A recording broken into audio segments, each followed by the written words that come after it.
Fala galera, mais uma vez eu, Alexandre Magalhães, na resenha com Magalhães para falar dos times do futebol brasileiro e dos campeonatos que estão em curso. Brasileirão 2024, Série A, sexta rodada. Domingão de Dia das Mães, aonde eu desejo, nesse final de domingo, que todas as mães tenham tido um grande dia. Todos nós sabemos que esta data é uma data comercial, mas uma data importante, né? Uma data importante para o comércio. O comércio tem que gerar, tem que existir essas datas. Eu não sou contra. Mas Dia das Mães é todo dia, é todo minuto, é todo segundo, é em qualquer circunstância. Mas eu não sou hipócrita de falar que todas as mães merecem. Não. Tem algumas mães que não são mães. Tem algumas que apenas pariu. Se pariu só, não é mãe. Não, mãe é quem ama, quem cuida, quem se dedica, tira do dela para poder suprir a do filho. Então, irmão, as verdadeiras mães, eu dou os meus parabéns. Aquelas que só colocaram no mundo e não exerceram a função de mãe, simplesmente de parideira, não. Sem babaquice, não. Para mim funciona assim. Para mim funciona assim. E todo mundo sabe que existe. Graças a Deus na minha família não tem. Na minha família não tem. Mas tem muitas famílias que têm esse tipo na sua família e você sabe como é que funciona. Então, para todas as mães, independente de ter parido ou não, os meus parabéns. Em especial, obviamente, eu já dei parabéns para minha mãe, para minha esposa, para minha filha, para minha irmã, para as minhas cunhadas. Mas daqui vai um parabéns especial. Que eu acho que, infelizmente, elas não tiveram o que comemorar nesse dia. Tem muita coisa que comemorar, a vida, outras coisas, mas nesse momento está difícil de ficar feliz de comemorar, que são as mães do Rio Grande do Sul. Essas estão passando por um momento muito complicado em algumas cidades do Rio Grande do Sul. Esse dia, para o Rio Grande do Sul, para as mães do Rio Grande do Sul, vai ser uma data que talvez não seja lembrada de uma maneira positiva por tudo que eles estão passando. Então o que a gente pode fazer é quem puder doar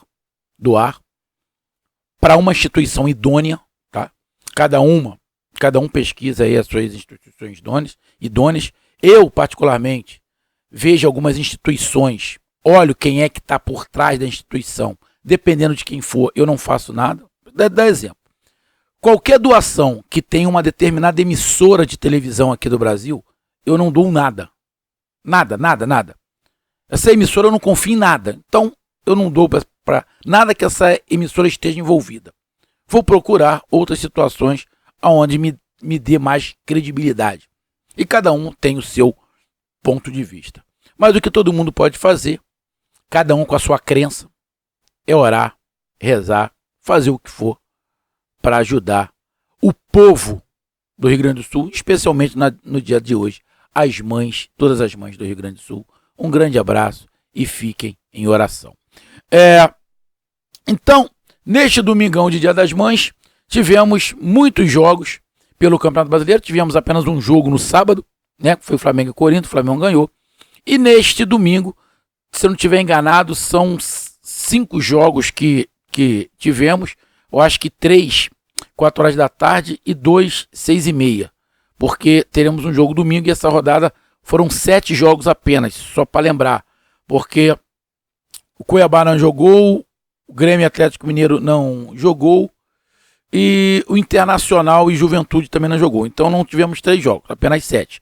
1 no sábado, 5 neste domingo e 1 será na segunda-feira. E se enfrentaram Bahia e Bragantino. Um dos jogos interessantes que eu queria ver, tinha alguns jogos muito interessantes, Palmeiras e Atlético Paranaense, Fortaleza e Botafogo, que eram jogos bem parelhos, interessantes pelas características. Esse era um jogo bem interessante, aonde, se eu não estiver enganado, eu disse que não teria empate, para mim teria um vencedor esse jogo, e acabou vencendo o Bahia triunfando. O Bahia em casa está muito forte, né? Desde o início do ano está muito forte o Bahia em casa. É difícil alguém vencer o Bahia lá. Os números do Bahia em casa é muito forte. Mais uma vez, o Bahia jogou na sua casa, perante a sua torcida, e venceu. Venceu de 1-0. É um jogo onde a gente pode falar alguns nuances, com momentos distintos, primeiro e segundo tempo distintos, mas que se você botar ali na balança, tivemos gols anulados para os dois lados, mas se você botar na balança para encurtar o assunto, não foi injusto o triunfo do Bahia. Não foi injusto o triunfo do Bahia. Então, a gente vai falar sobre o triunfo do Bahia, a derrota do Bragantino e a classificação nesse momento, tanto de Bahia quanto de Bragantino, e os números do jogo, beleza?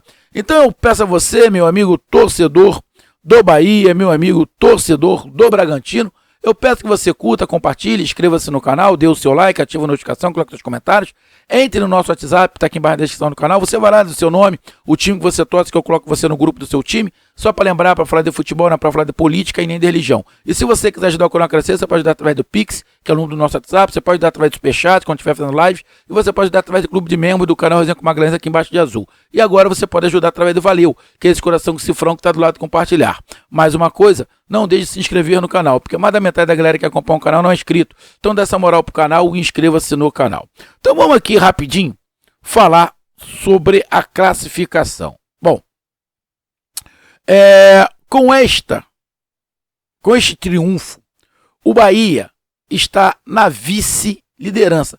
Eu acho que continuou do jeito que estava, né? Porque o primeiro colocado era o Atlético Paranaense na quinta rodada e o segundo colocado era o Bahia. Os dois venceram, então continuou do jeito que estava.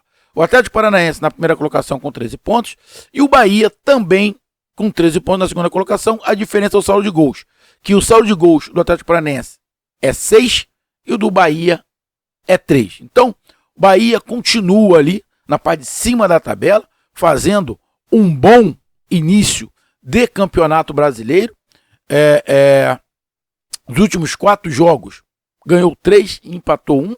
Uma grande campanha do Bahia para esse início. O que a torcida do Bahia espera é que essa campanha continue boa até o final do campeonato. Quem sabe disputando o título, mas no ruim, estando em 2025 na Libertadores. E o Bragantino, que estava ali no bolo, acho que estava em quinto ou sexto lugar, se eu não estiver enganado, caiu para a 7ª colocação, ficando ali com 9 pontos, e pode ser ultrapassado pelo São Paulo, que tem 7 pontos. O Bragantino tem 9, São Paulo tem 7. O São Paulo joga contra o Fluminense. Se o tricolor paulista vencer, vai a 10. E aí o Bragantino cai para a 8ª colocação. E aqui o que eu vou falar é óbvio. Os times que estão na parte de cima, é lógico que não vão gostar do que eu vou falar. Óbvio que não vão. E aí não é só o Bahia. O Flamengo, o Atlético Paranaense, o Botafogo, talvez não goste do que eu vou falar. Mas essa é uma visão minha. Essa classificação, essa tabela de classificação, para mim, não é uma classificação verdadeira, é uma classificação mentirosa, uma classificação ilusória em relação a números. Tá? Em relação a números. Porque tem time jogando bem. O Atlético Paranaense vem jogando bem, o Bahia vem jogando bem. O Flamengo está ali na 3ª colocação, mas fez uns 3 ou 4 jogos muito ruins, mas fez uma boa partida contra o Corinthians. O Botafogo começou mal, deu uma esticada, depois acabou perdendo para o Bahia e agora empata. Mas é uma classificação mentirosa. Por quê? Vamos lá. Os 4 primeiros têm 6 jogos, mas o Cruzeiro tem 5, o Atlético Mineiro tem 5, o São Paulo vai fazer o 6º, o Internacional não está jogando, o Grêmio não está jogando, o Criciúma, ou seja, e eu estou falando mais isso porque o próprio Atlético Mineiro poderia ter chegado aos 12 pontos, ia jogar contra o Grêmio. O Grêmio agora está com 2 ou 3 jogos a menos, ou seja, tem uma discrepância de jogos entre os times que aí não te coloca numa situação de você falar, não, essa aqui é uma classificação real. Pô, não é uma classificação real. Então, para quem está na parte de cima da tabela, não gosta muito desse comentário. Mas, para mim, essa é a verdade. Se tivesse todo mundo com 6 jogos, ou todo mundo com 4, era uma coisa. Agora, quando você não tem, principalmente times E você sabe que pode disputar na parte de cima, como o Grêmio, como o Internacional, como o Atlético Mineiro. Aí você fala, bom, realmente, se esses times tivessem os 6 jogos, como é que eles estariam? A gente não sabe. O que a gente sabe é que o Atlético Paranaense teria 13, o Bahia 13, o Flamengo 11, o Botafogo 10. Mas você não sabe quantos pontos o Atlético Mineiro teria. Ele poderia ter 12. O Internacional, que tem 4 jogos, poderia ter feito 6 pontos, poderia estar com 13 pontos. Igual o Atlético Paranaense e Bahia. Ou não é? O Grêmio, que tem 6 pontos, não poderia estar com 12 pontos? Ou seja, Cara, entenda a galera que tá em cima, mas esse é um ponto de vista. Sei que vou receber algumas críticas. Caguei para essas críticas. Mas essa é a verdade. Não tá todo mundo com o mesmo número de jogos. Na minha opinião, o Campeonato Brasileiro teria que ter parado. Fez a 5ª rodada? Parava. Dava 2 semanas aí para os times se prepararem, o Grêmio se preparar. Aí aquele egoísta, aquele torcedor egoísta, não, meu time não pode ser prejudicado. Idiota, o seu time, se o campeonato para 2 semanas, não é ser prejudicado, porque o teu time vem jogando e vem treinando. Grêmio Internacional Juventude não vem treinando, nem treinando. E a dessas 2 semanas, se melhorar as coisas no Rio Grande do Sul, para eles poderem treinar. Porque eles não tiveram culpa. Não foram eles que causaram a situação. Foi o tempo. Então o seu time não ia ser prejudicado, imbecil. Então, essa é minha opinião. Mas toda torcida tem aqueles que o egoísmo é aqui em cima, só pensa nele, primeiro eu, segundo eu, terceiro eu, primeiro meu time, segundo meu time, terceiro seu time, mas fazer o quê? Faz parte. Então, o Bahia na 2ª colocação com 13 pontos e o Bragantino na 7ª colocação com 9, podendo perder essa posição pro São Paulo, que tem 7 pontos, que ainda vai jogar. Os números do jogo. Vamos lá. Se você pegar os números do jogo, friamente os números, você vai falar, poxa, foi injusto o Bragantino perder. Entenda. Se você pegar os números, vamos lá. O Bragantino chutou 15 vezes, o Bahia 8. O Bahia chutou a metade do Bragantino. O Bahia chutou 3 em direção ao gol. O Bragantino 5. Ou seja, o Bragantino chutou mais. Tanto chutar de qualquer maneira, como em direção ao gol. O Bragantino teve mais posse de bola que o Bahia na casa do Bahia. Precisão de passes. Os dois quase ali 80%. Faltas, o Bragantino fez 15, o Bahia fez 2. Cartões amarelos, 3 para o Bragantino, 2 para o Bahia. Cartões vermelhos, nenhum. Impedimentos, 3 para o Bragantino, 4 para o Bahia. Escanteios, 7 para o Bragantino e 6 para o Bahia. Então, se você pegar os números, friamente os números, e olhar em relação a ataque, você vai ver que o Bragantino foi mais ousado. Teve mais escanteios a seu favor. Posse de bola ficou para o Bragantino. O Bragantino teve mais chutes certos, teve mais chutes ao total, ou seja, então se você pegar isso tudo, você vai ver que o Bragantino tentou produzir para não perder. Mas por que o Bahia ganhou e o Bragantino não conseguiu pelo menos empatar? E aí eu vou dar a minha visão aqui. Durante os 90 minutos, na minha opinião, o Bahia foi mais organizado do que o Bragantino o tempo inteiro. O Bahia no primeiro tempo foi mais organizado e foi melhor. O Bahia no primeiro tempo foi mais organizado e foi melhor. Por quê? Porque o meio-campo do Bahia, aquele quarteto, estava com fôlego em dia.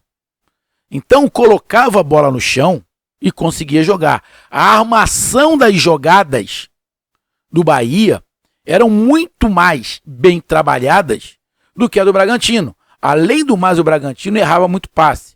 Mas mesmo assim, no primeiro tempo, quem teve mais posse de bola foi o Bragantino. Porém, quem fez um jogo muito mais qualificado foi o Bahia. Então, para mim, o Bahia no primeiro tempo foi melhor do que o Bragantino. tanto ofensivamente, como no meio-campo, como na defesa. Então, nos 3 setores, o Bahia, para mim, foi superior. O Bragantino não estava conseguindo ajustar o meio-campo com o ataque. E isso aí tinha uma situação de que os 2 zagueiros do Bragantino eram quase nulos em algum tipo de produção de ataque. Porque os 2 zagueiros do Bragantino estavam errando muito passes bobos. Passes bobos, aonde dificultava levar o Bragantino para frente. Porque os jogadores do meio campo tinham que vir muito para trás para poder sair essa bola, porque não estava confiando nos zagueiros, e aí os atacantes acabavam ficando muito isolados. E aí, o sistema defensivo do Bahia bem postado estava levando vantagem. E aqui você pega uma situação que eu comentei há algum tempo, tá? Mas fui muito criticado. Amigo torcedor do Bahia, é só para lembrar. Vocês se lembram quando eu disse que o Cuesta não ia ser titular do Bahia? Ele poderia até começar como titular, mas com o tempo o Rogério Ceni ia ver que o Cuesta poderia causar problema. Bom, hoje, por exemplo, ele ficou no banco. Pode ter sido poupado? Sim, pode ter sido poupado. Porém, para o esquema, eu vou repetir, para o esquema do Rogério Ceni,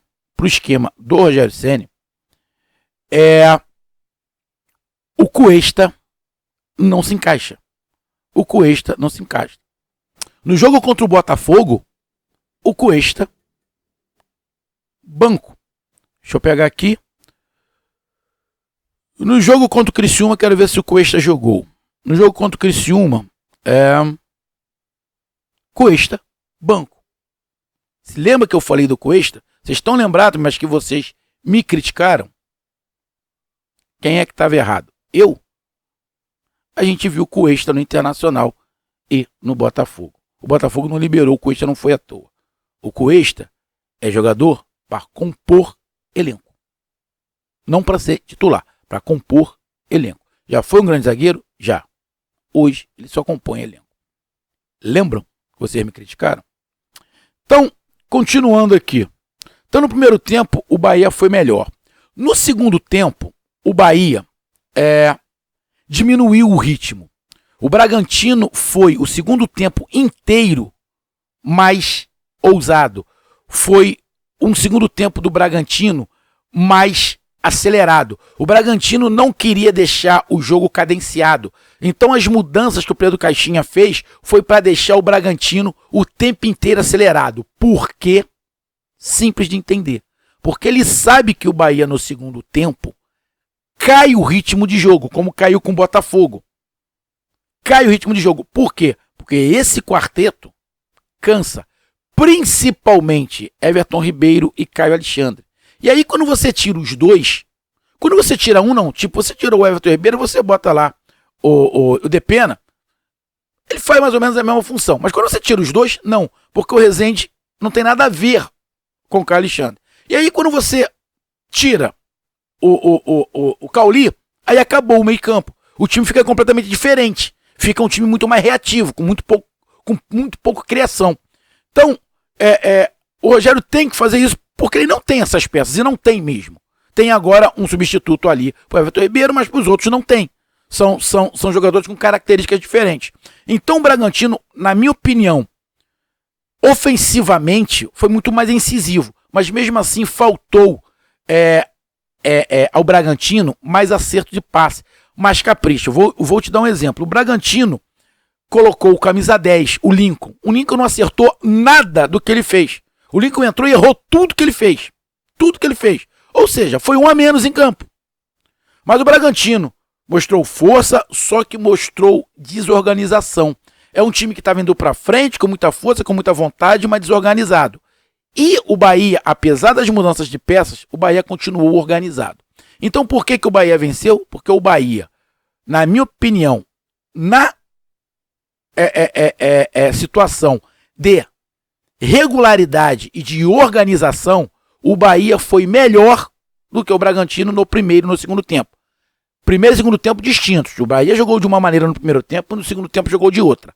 Mas a organização permaneceu. Então, apesar do Bragantino ter os números melhores, o Bahia foi mais organizado e, na minha opinião, foi por isso que teve o mérito de triunfar. Então, tá aí a minha análise. Um grande abraço, até mais, valeu, tamo junto, fui!